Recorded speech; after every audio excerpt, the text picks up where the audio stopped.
In this video, we will solve the expression -8 minus 6 divided by -2 minus 2 times -11. We will follow the order of operations and keep each step visible. Here is our plan. 1. Do division and multiplication first. 2. Substitute the results back. 3. Convert double minus signs into a plus sign. 4. Add and subtract left to right. Let us write the expression clearly and highlight the operations to do. First, division and multiplication come before subtraction.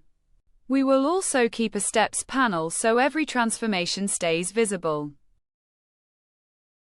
Step 1. Start with the division.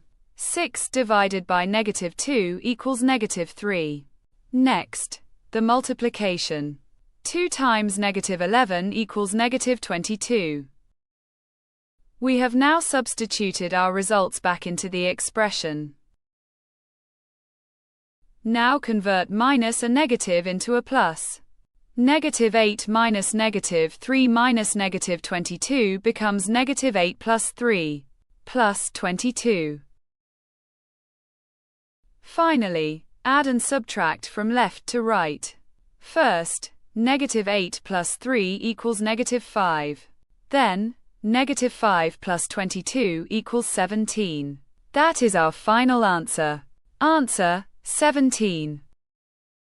Remember, division and multiplication come before addition and subtraction. Then proceed left to right.